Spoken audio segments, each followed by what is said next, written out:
Hello, hello, hello. It's fall, you all, and here is a recipe I love to do. Thanksgiving this weekend, and I decided to make my potato bacon soup. So when I make my potato bacon soup, I use two of these.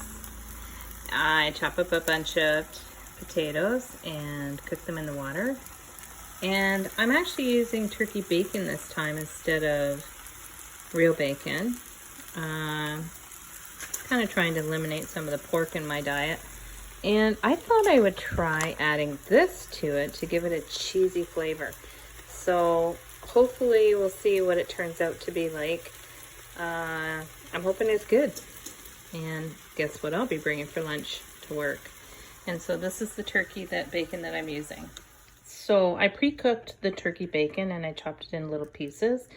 And we're going to dump it into the soup that is boiling right now.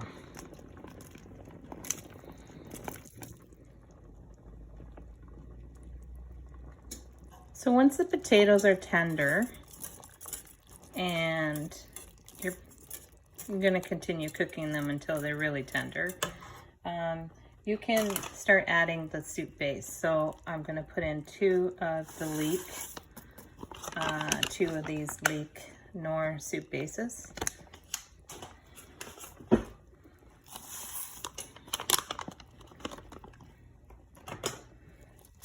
And I'm just going to blend it.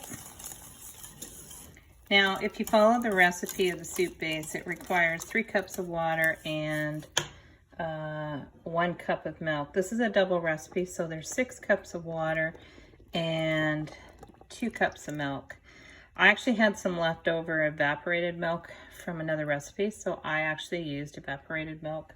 1 part evaporated milk and 1 part skim milk is what I drink, but you could use any milk and you start to get a nice creamy feel for it. So this is usually how it looks, and I let it cook until the potatoes basically blend in with the sauce. But I'm actually gonna try and make it a little bit of a Southwest flavor with this. I don't make this on its own because of my diet. I'm not supposed to eat chips or anything, so I'm gonna add it to my soup, give it a little kick. And because I'm adding this, I could probably add another cup of water or milk with it. If you find that it's just too flavorful, I would add a little bit more milk or water to it to give it that not so strong, robust flavor. But I mean, I like a soup that has some kick to it. So as you can see, it kind of becomes a little creamier on its own. I'll let it simmer for about 20 to 25 minutes. And then what I tend to do is I reduce, or I let it cool down, and then I pour all the soup into my food processor so it blends nice and creamy. Or you can eat it just like this with the chunks of potatoes, which is good too. So my completed soup has been simmering for about 15 minutes. You have to be careful because it's creamy, so you need to stir it. And just try not to let it stick to the bottom. So it's bubbling still, so I'm going to shut it off, but see how thick it is? I did add 1 cup of water after, just to accommodate the evaporation of when you were cooking the potatoes fully through. So it looks delicious, does it not? I actually think I'm going to save time and not put it in the food processor because it looks really good just the way it is.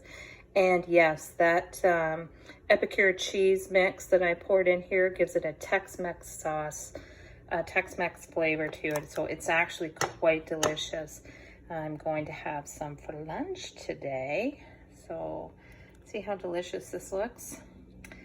And it is so easy to make. So if you're trying to make this and you don't have the epicure, you can also put some of the, what do you call that? You know that cheese sauce that you buy that has a bit of salsa in it? You could put some of that in it. Or you could buy a Tex-Mex cheese sauce mix in a package and put that in it, and you'll get the same results that I got with the Epicure. So happy Thanksgiving, and it is fall, so that means it's soup time to make soup.